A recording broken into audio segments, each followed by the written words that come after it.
XRP holders, things are now officially starting to break. And this is something that I have been watching for a while, and it is officially unfolding. And we're going to be talking about it. Welcome to the channel, everyone. My name is Nick. For those that are new to the channel, hopefully by the end of this video, you do become a subscriber. Guys, we're getting so close to 100,000 subscribers. Let's see if we can do it by the end of this month. That would be absolutely insane. Thank you to everyone out there that is a subscriber of the channel. I mean it when I say this. I thank all of you, and I appreciate every single one of you that have subscribed to the channel. This channel would be absolutely nothing without all of you. Like, I'm telling you right now, I cannot tell you guys how much I truly do appreciate it. But with that in mind, let's go back to last summer, last August specifically, when I put out this entire thread on X. Guys, this is a very substantial thread. And it was a rabbit hole that I was going down regarding the Bank of England and Ripple. It was all the connections back to Ripple and the Bank of England. Now, I strongly encourage everyone to join the free Discord. There's going to be a link at the top of the description below. This is one of the most valuable and informative Discords out there, and it's completely free. There's a free side that has a ton of free crypto gems, free market strategies, guides, market trends, free charts, and there's also going to be new cheat sheets dropped in this Discord. And already we have a ton of testimonials from members of the Discord that have been absolutely loving it. So what are you waiting for? Go and click the link at the top of the description below and join the free Discord. I will say this. It's a POC from 6 years ago. You might be saying it means nothing. It's 6 years old, right? This is what most will think, but the truth is that ISO 20022 was launched back in 2004. Guys, that's 20 years old, and it's now finally being implemented. But let's dive in. So we first get this big view at the proof of concept, which is synchronization of two different RTGS systems, which is real-time gross settlement systems. And this is with two different currencies, aka atomic settlement between two different currency focused RTGS systems. But we wanted to demonstrate how this kind of synchronization might lower settlement risk and improve the speed and efficiency of cross-border payments, followed by now, once you open the actual PDF file, this is what you see. These are the key objectives: determining whether the interledger protocol could provide a suitable technical solution to the scenario, exploring situations in which the synchronized settlement process should not complete. For example, where there is a lack of available liquidity to make a payment, and to understand potential ways of responding and building understanding of the technical challenges associated with both synchronization and the interledger protocol. Again, the full focus here is liquidity. And I even said that as we continue on, you will be seeing and hearing a lot of liquidity talk, because again, the full focus is here. The full focus here is, making sure that there is proper liquidity provisions in place to make sure that cross-border payments are, succeeding between two RTGS systems. So if we actually look down here, we can see cross-border payments, when applied to wholesale markets, present different challenges than when compared with retail and corporate transactions, which the Ripple product is designed to handle. Literally telling you, like, hey, the Ripple product is designed to handle these transactions. The availability of liquidity is one such challenge, and the POC allowed the bank and Ripple to begin exploring these questions. Now, down here, we actually have a full consultation paper, which did get posted back in April of 2022, and this actually was regarding their RTGS 2024 plans. Now, if we actually look here, right, this is April 29th, 2022, roadmap for real-time gross settlement service beyond 2024. Over here, we actually have existing RTGS participants, new ways to connect, maintaining and enhancing RTGS resilience, and extending the operating hours. Synchronization, new ways to generate intraday liquidity or application programming interfaces. Again, building upon what we know about the POC channel, guess what? This is now getting very interesting. Now look at the second image of what they are fully focused on. Is this where Quant Network comes into play mixed with Ripple? Which, by the way, is something that I focus on. That's why when we look at APIs and we focus on liquidity, well, now we could start to kind of see the connections getting made. There are plans to actually address liquidity generation. We actually see that within this. We actually see more ways to generate intraday liquidity when we are considering 2 new ways to generate intraday liquidity in RTGS. Again, this is when 2 different RTGS systems are trying to, connect and basically settle out, transactions. New liquidity bridges with RTGS systems and other currencies, generating liquidity in RTGS systems using securities in Crest as collateral. And then here we have liquidity bridges. Please specify which currencies you would like the bank to explore for further liquidity bridges. Is your organization interested in using reciprocal liquidity bridges, i.e. also use your liquidity in RTGS to generate liquidity in other currencies? If so, in which currencies? Now, down here we have liquidity bridges can release trapped liquidity capital and reduce the funding cost of cross-border payments. This is literally what XRP has been designed for. This is, what we've been talking about when it comes to XRP within cross-border payments. Like, this is what Ripple Payments is designed to do with XRP. So it's just crazy that when we really kind of build upon this, the connections are already there. The discussions are already there. The solution is already there. We're just waiting for something to push us into that. And, I really kind of focus on the CPMI group with the BIS. I focus on these connections with the Bank of England, with Ripple as well, even though it is a little bit older, right? It's still there. Even here, we have going back to the Bank of England document. Here is some great insights on the payment revolution happening. Again, focusing on the RTGS API platform with synchronization and reducing current frictions in cross-border payments, cough, cough, Ripple and XRP. Here we have that full breakdown of the API platform with RTGS. Again, this is the focus of even the BIS with the, M-Bridge platform. This is the entire plan of action. Now we're just starting to see, the plan kind of unfolding. And I even said here, we also get introduced to their RCBDC plans, retail CBDC. Again, frictions in settlement mentioned, atomicity, atomic settlement, and various other benefits. Then they mentioned DLT POCs. Ripple gets highlighted here in 2023, literally last year. 6 years ago is not too long ago, I guess. And even if we actually look here, right, we could see frictions being mentioned in terms of efficiency. We could even see settlement services on a 24/7 basis, transparency, all that kind of great stuff that DLT and blockchain really kind of provides. Here we actually have cross-border synchronization, a joint project with Ripple demonstrating that synchronized FX transactions in 2 different simulated RTGS systems can be achieved. And I just continue on to really kind of build upon the cross-border focus here, because in every single document by the Bank of England, their full focus is working with the FSB and the CPMI, 2 organizations, by the way, which specifically work with Ripple and allowed Ripple to comment on even regulatory frameworks while in the middle of a SEC lawsuit. Like, as we really kind of look at these connections, Ripple is involved in almost all these discussions. And why am I bringing this back up? Well, even if we go over here to the Ripple, London ad, this goes back to December of 2023, like, real progress leaves no one behind, blockchain solutions that make, finance faster and fairer. Then over here, we have, pictures of Anthony Welfare. Remember, this is a previous employee at Ripple. It's just interesting, right? Then also over here from Subjective Views, this goes back to March 14th. London is ready. On March 13th, 2024, Ripple and the Imperial College Business School Center for FinTech hosted the Tokenization Policy Summit in London. You can see all of the notable speakers here. Again, very substantial and prominent names. Key highlights.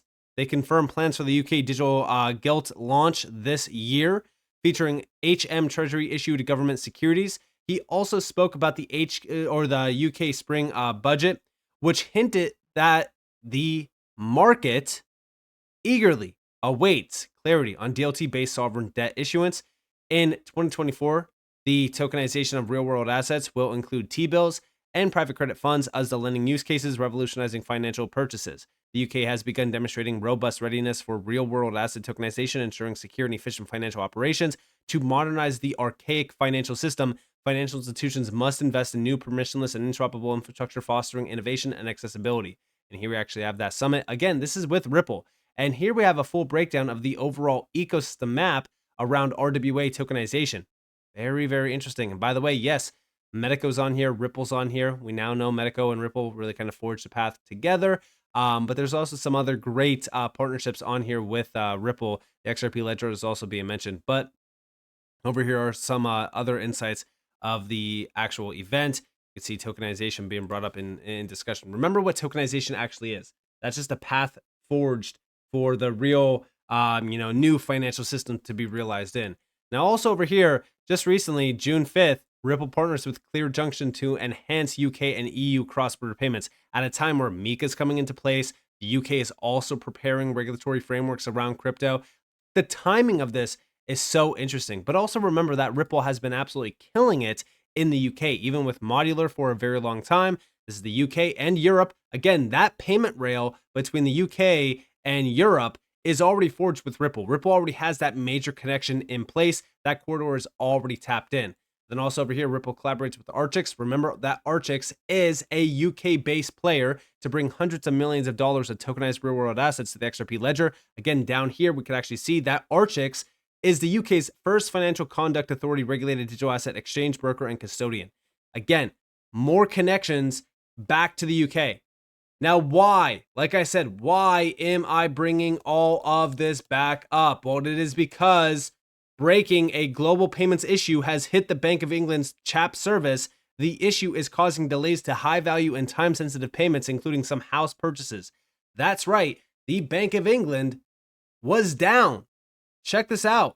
Well, some breaking news in the last few minutes. The Bank of England has reported a problem with its CHAPS payments system. Our business presenter, Ian King, joins me now. Ian, just remind viewers what CHAPS is, why it's important, and how catastrophic this could be for quite a lot of people today. Hi, Jane. Yes, the CHAPS system. CHAPS stands for Clearinghouse Automated Payment System.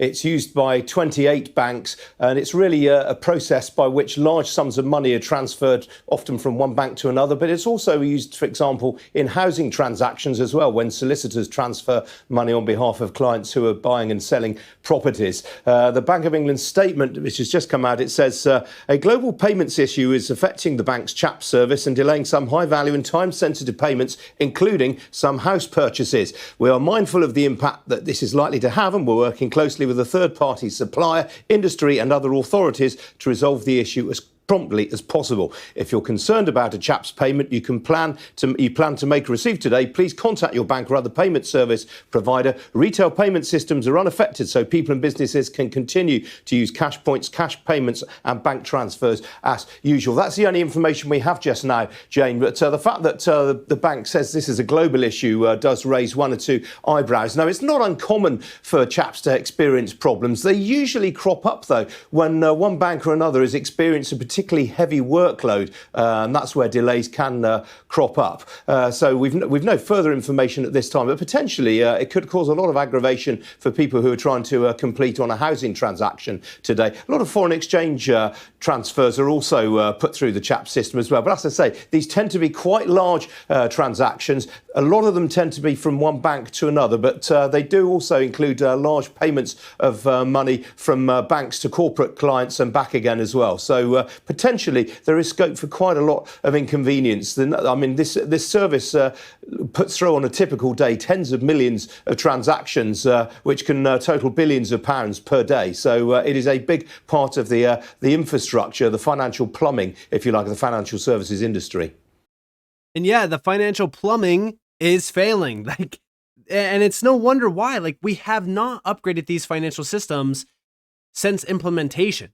So as we really kind of think about how outdated these payment rails are, how outdated the financial system really is, guys, it is ripe for disruption. It is ripe for an upgrade. That's why we look at who is there, who has been building this type of infrastructure, who has been building out the plumbing for the next financial system.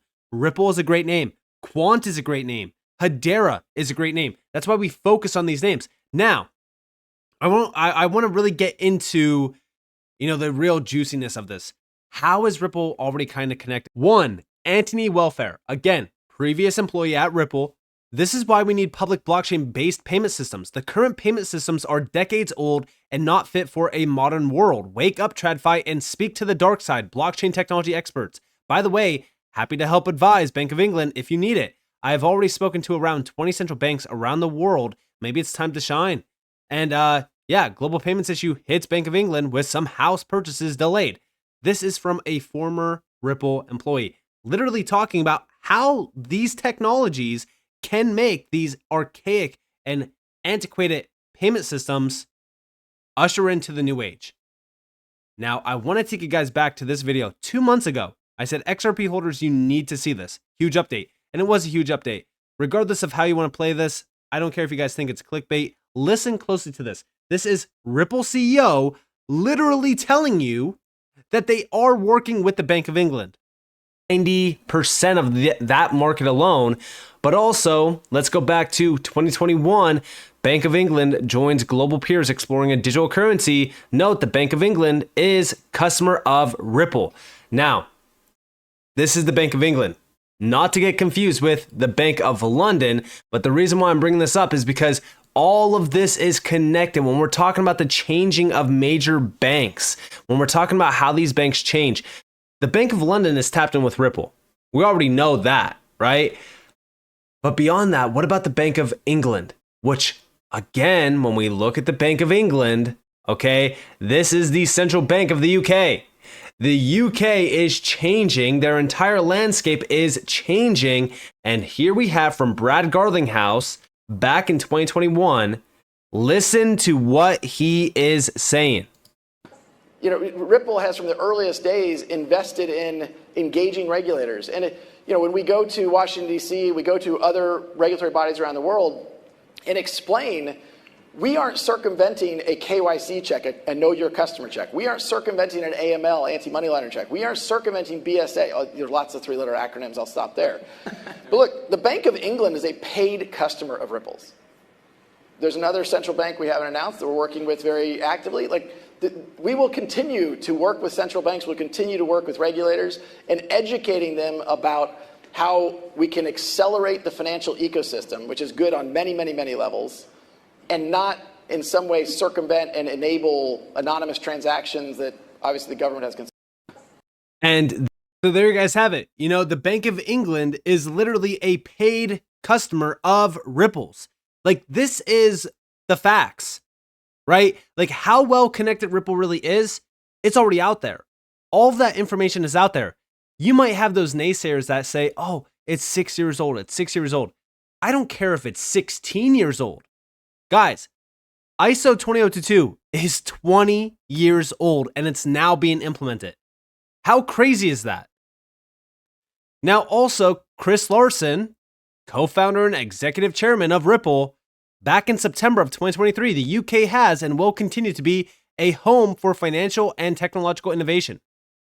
Guys, here we have the UK's Europe's Silicon Valley, a tech and creative industries powerhouse. I went to the original to tell them how far we've come and climb aboard.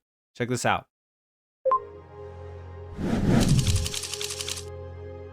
There's no doubt in my mind that the way that the UK is thinking about technology, gaming, AI, and so much around the innovation economy, that these days the UK is basically the Silicon Valley of Europe. I'm here in California because our ambition for the UK economy is for it to be the world's next Silicon Valley. Here in the original Silicon Valley, there is massive interest in the fact that a couple of years ago, the UK became only the third country in the world to have $1 trillion tech economy. It's double the size of Germany's, 3 times the size of France's. And there's a lot of people who want to invest in that success. The technology distribution is there to be able to support a much larger industry. We've just got to invest in those ideas and that potential. Yeah, well, we love working in the UK. We've doubled our office there over the last couple of years.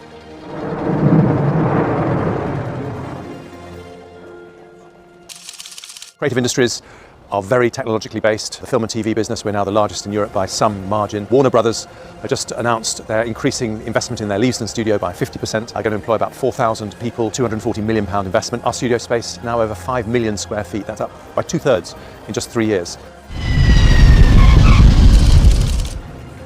I'm visiting Amazon, Alphabet, which is the parent company of Google, Microsoft. They're talking about deepening the cooperation between the UK, which is Europe's Silicon Valley, and the original Silicon Valley, which is here in the US, particularly when it comes to artificial intelligence, which is going to be the big new thing that's going to transform all of our lives. In the UK, we have strong expansion plans. We love the UK for the quality of talent, the innovation environment that exists in the UK, as well as the quality of the education system. I'm talking to the leaders of all the major tech and entertainment companies, and what I'm saying to them is, you need to be part of this. It's going to be an incredible success.